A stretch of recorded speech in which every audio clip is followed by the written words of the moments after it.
Hey everybody, and welcome to this episode of the Get Stuff Done podcast. Today we are joined by Secretary of Agriculture Blayne Arthur, who was appointed in January 2019. Blayne, how are you doing today? Doing really well. I appreciate the invite to be on with you and Steve this morning. Director Hart was really excited to have you on. I know he wants to say a few words before we get started. Well, first of all, Blayne's been one of the most welcoming people since I came to state government about 14 months ago. And matter of fact, she's one of those customers, I would call her, that we at OMES continuously are trying to find ways to improve for her. Because when I first got here, her team has been great in helping us understand their hurdles that they got to deal with every day, and we need to continue to do a better job of serving Blayne and her team. But they've been great partners, and recently I was appointed to the cabinet, and she's been awesome in welcoming me in and just helping out and driving great conversation within the cabinet room. So Blayne's been great, and one of the people that has been very supportive of OMS and all of us since I got here. Well, it's just we're all a great big team, so we want to help move Oklahoma forward. Absolutely. So we talk about, technology and ag and your vision for the future, but we want to rewind a little bit. Really, Secretary Arthur, can you take us back to who you grew up as and how that's influenced your career now? Sure. I'm a very typical Oklahoma ag kid, very involved in the 4-H and FFA programs, grew up here in Oklahoma in the southwestern part of the state. Went to school at Oklahoma State University. We feel like that's a requirement if you're involved in the ag industry. And then had the chance to do some things in small business financing and rural financing projects, and then kind of an unusual path. And then I had the chance to work for two previous secretaries of agriculture, so during Governor Henry's administration and Governor Fallon's administration. But understanding how politics go, I had the chance to go back to work in Stillwater. My husband and I live just east of Stillwater, and I was executive director of our Oklahoma 4-H Foundation here in Oklahoma for several years. Did not know Governor Stitt previously, and when he was elected, got a phone call from some staff that said, "Would you want to come talk to the governor about agriculture?" And I said, "Absolutely, I would love to do that." And had the chance to be on his transition team, and then very, very fortunate to interview to be Secretary of Agriculture, and very proud to work for the governor in this capacity. So the infamous Corbin McGuire phone call, was that the one, Blayne? That would be correct. I think there are a lot of us that have had that one. It's the common thread. You get one of those calls out of the blue, and I had never had anyone call and say, "Hey, would you like to have breakfast with the governor?" I mean, I feel like the answer to that question is yes, right? That you just show up whenever they want you to be there. I feel like that's the other thing. You all always have these breakfast meetings. You always think of a power lunch, but under this administration, it's like, we need to get stuff done, so let's do it first thing in the morning. We start early. I mean, there's not a lot of sun setting on the backs of the folks in state government right now. We get going early. Hey, Blayne, tell us a little bit, if you don't mind, about. And I'm sorry, I didn't mean to cut you off there, but it's fascinating to me. If you follow Blayne Arthur on Facebook, she is everywhere. I mean, literally everywhere. And you have a family. You guys have a ranch. You have your duties here with the state. Adorable family too. 100%. And truly, it's amazing. So first of all, talk about what the experience is for you, like on a daily basis as Secretary of Agriculture, and how do you manage all of that? Well, lots of busy days, much like other folks in state government that are in kind of that busy time of life when your kids have a lot of activities going on. My husband is a full-time cattle producer, and those are not 8 to 5 hours at all.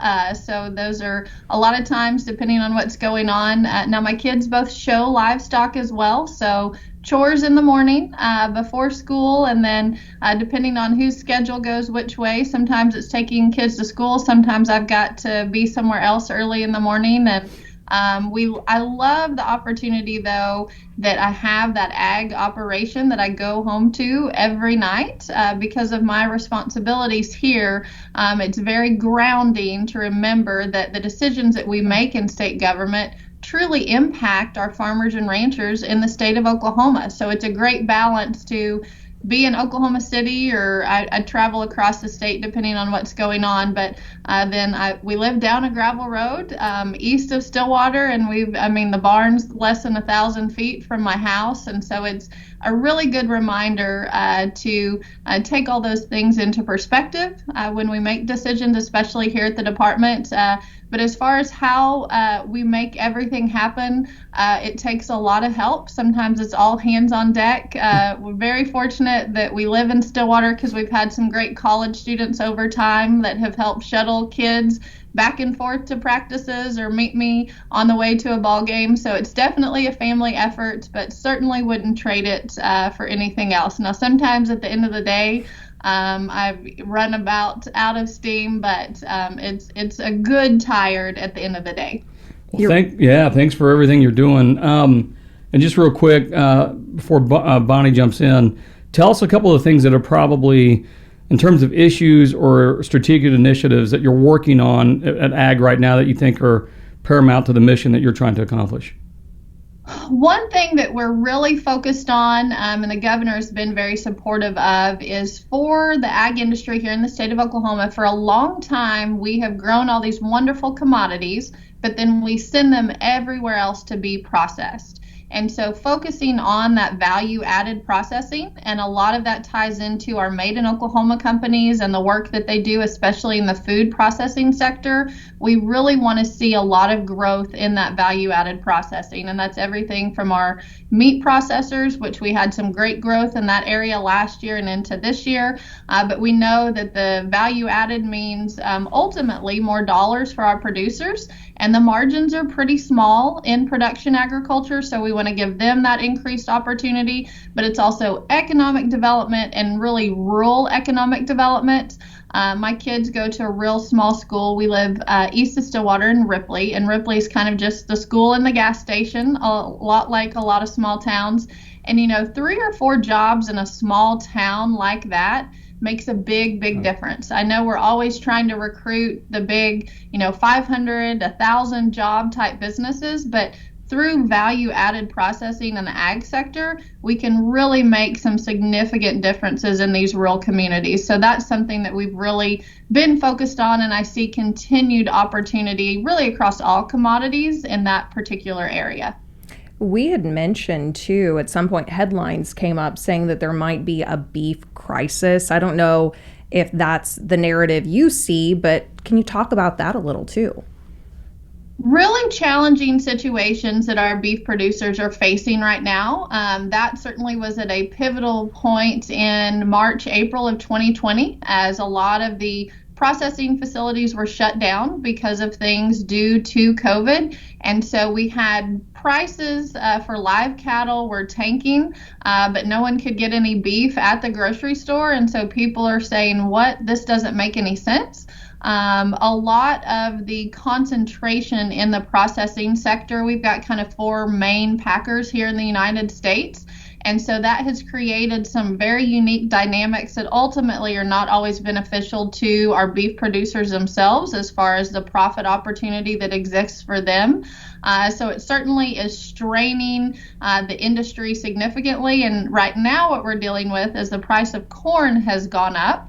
Then on feeder cattle, prices of corn are skyrocketing, and so your margins are diminishing, and lots of feeder cattle at a loss at the moment because of the price of corn. So you're trying to operate off of these commodity markets. There's not enough packing availability or diversity within the packers, and so that all kind of has come to the perfect storm for the husbands and wives who are our beef operators here in the state of Oklahoma and who try to make a living through that industry. So one, direction that we have started to go because of some CARES funding for our small to medium-sized processors last year really helps resolve that, because now folks can market their beef locally through these local processors, and there's some margin there for them and some opportunity. So that's a small piece to help fix it. But on the broader scale, there's a lot of opportunities to improve how beef gets,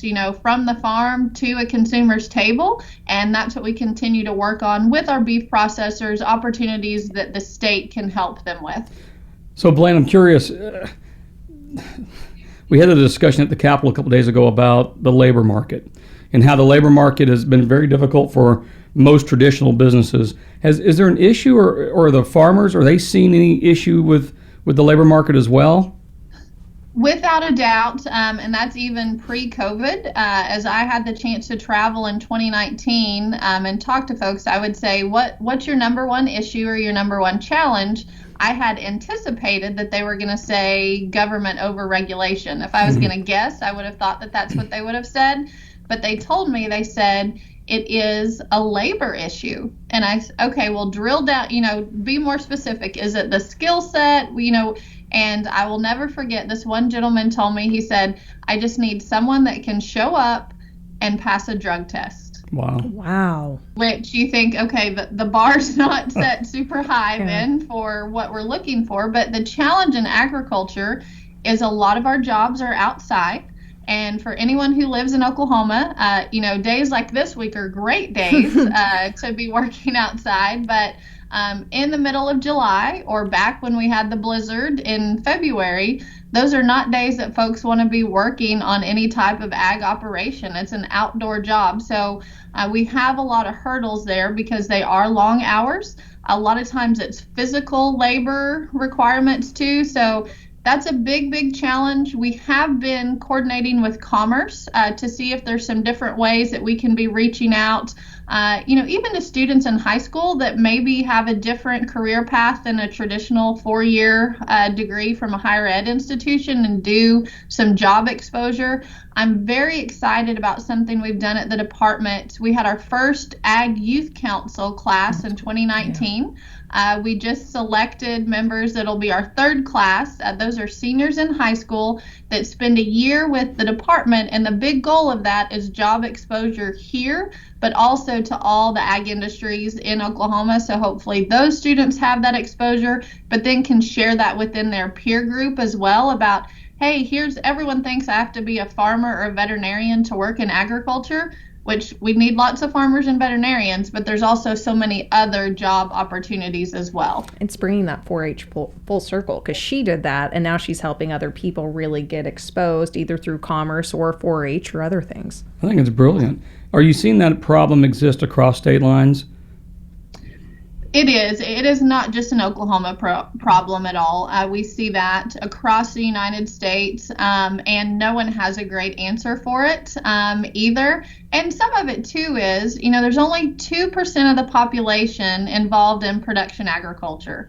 And that's because over time, we have used technology to utilize our natural resources to feed the world. Whereas once upon a time, someone, either they lived on a farm, or mom and dad lived on a farm, or even grandma and grandpa lived on a farm. Well, now we're 4 to 5 generations, majority of the population is away from the family farm. So some people have just lost touch. They think that food shows up at your grocery store, right?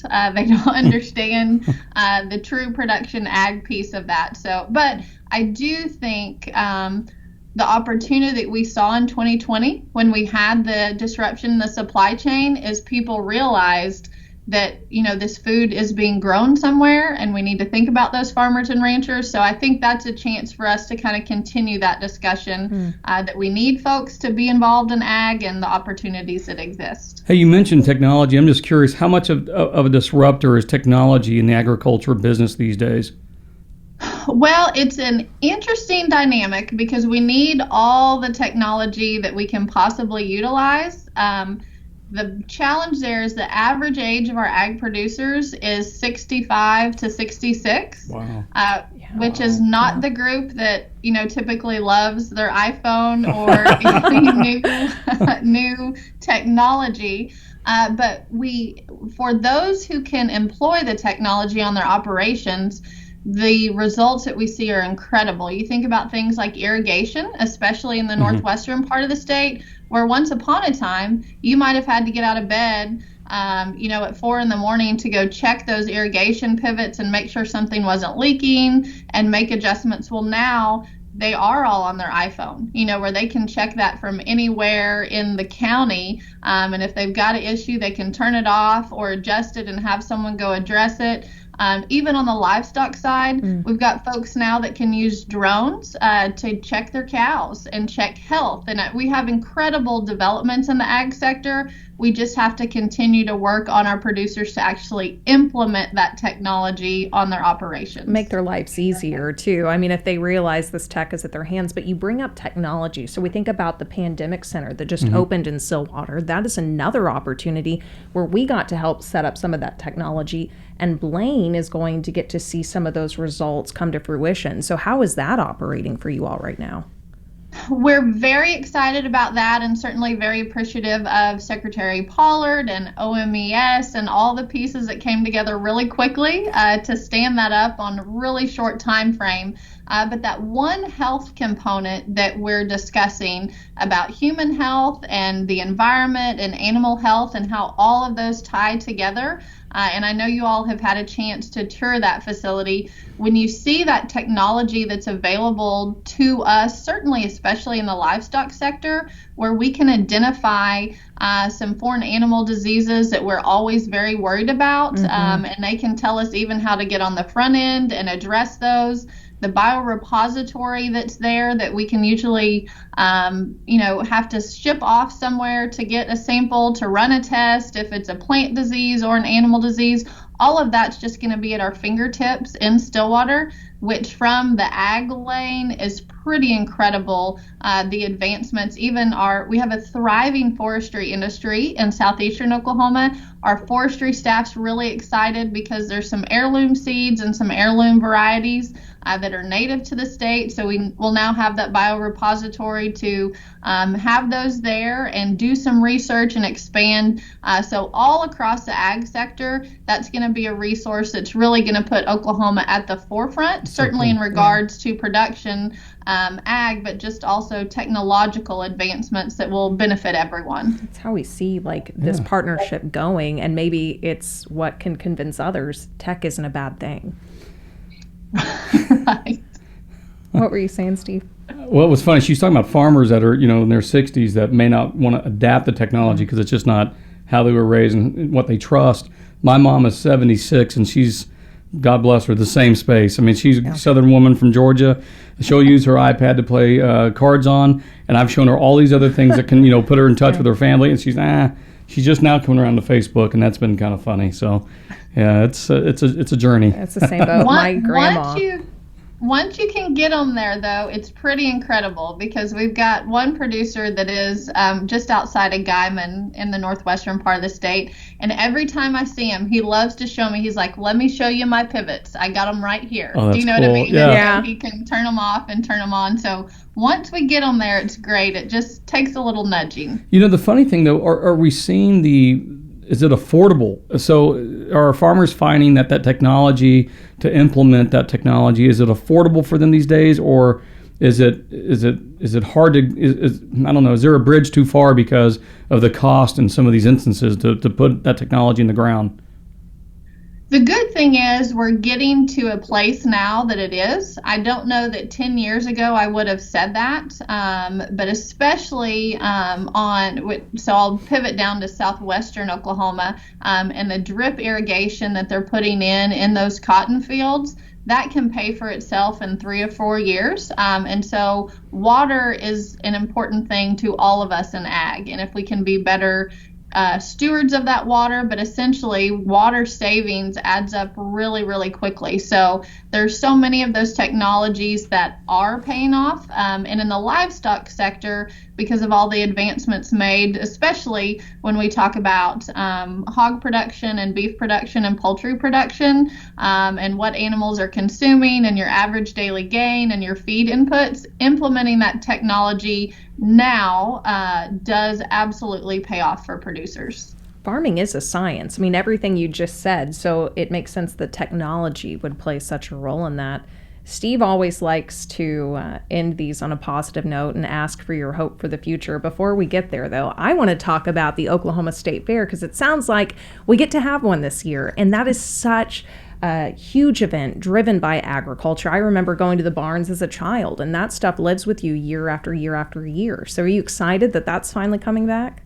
We are very excited. Certainly, our 4-H and FFA exhibitors are very excited to have an event to exhibit their animals. But from the department's perspective, we're really excited about our Made in Oklahoma store that we have there during the state fair. A great chance for all of our companies to display their products and have Oklahomans that decide to visit the fair to see those products and get some exposure to the products. So it's a great chance to show that other 98% of the population what agriculture is about and how important it is to our daily lives. So very much looking forward to the fair. It'll be here pretty soon. It seems like a long ways away, but looking forward to the fair in September. I have to ask then, are we going to get those cotton wreaths and Governor Stitt's wheat for sale in those markets? Because I'd be a buyer. I'm just saying. Well, I always love good ideas, so we'll have to see how we can make that happen. Absolutely.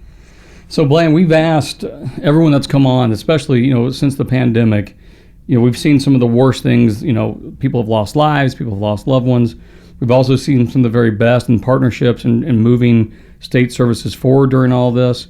So I typically try to ask, hope, what gives you hope now coming through all that? We're basically on the backside of it. Governor Stitt provided great leadership during this whole process. But what gives you, your family, your agency, your cabinet hope as we move out of this into the future for Oklahoma? Certainly 2020, hardest year any of us have navigated through. And to your point of Governor Stitt's leadership, because of his leadership here in Oklahoma, agriculture was able to avoid some crisis that we saw happen in other states. And so much credit goes to my friends at other state agencies here in Oklahoma that made things happen that seemed impossible and worked together collaboratively with the private sector, with all ag industry, to get through some challenges that none of us knew the answers to. So I think certainly what gives me hope, and my husband and I hope as parents of fairly young children, is that Oklahoma as a state, and certainly state government as a part of that, we truly are headed on a path towards a top 10 status. And that's because we've got, I think, premier leadership, certainly at the cabinet level, but in all our state agencies. And people realized, hey, Oklahoma navigated through the worst year any of us could have ever imagined. And we're looking pretty good after a really, really crummy year. Yeah. So I think that's a testament certainly to the private sector, to state government, to Governor Stitt's leadership. So that makes me excited. If we can make it through 2020 and be where we are now, then I think nothing is impossible for anyone in the state. So it's exciting. We want Oklahoma to be a state that our kids want to stay in, live in, if, hopefully raise their kids here if they choose to do that. So I think everyone in the state of Oklahoma sees the opportunity here and is really working to make good things happen across all areas of the economy, just to make us the best place to live, certainly in the United States, but really, I think, in the world. It's really it's hard not to love her. Like you said, everything that I would want someone in a position of power to really say, I walk in your shoes, and I'm constantly looking for ways to help people in the agriculture field. So is there anything else you want to say before we send it off? Well, just a big thank you for the invitation to be on, and just for all those consumers out there, remember when you're eating breakfast, lunch, or dinner that there are ag producers out there working every day to make sure that that food gets to you. We have the safest, most affordable food supply in the world, so just thank a farmer or rancher if you run across one. I'm going to think about that every time I sit down to eat now. I'm just going to be like, Blayne Arthur told me to be thankful. Blayne, thanks again. Thanks for your time, and thanks for everything you're doing for the state. We'll get you back on soon and have an update on the great things that are coming out of agriculture. Steve wore his boots just for you, too. I did wear my boots. I like it. Yeah, they're pretty snazzy. Very good. All right, guys. Thank you all very much. Please be sure to like, comment, and share this video so we can share more of the good news going on in state government. And it has been an absolute pleasure today. So we hope to see you again, and everybody see you next time. Yep. Take care, y'all. See you, Blayne. We'll see ya.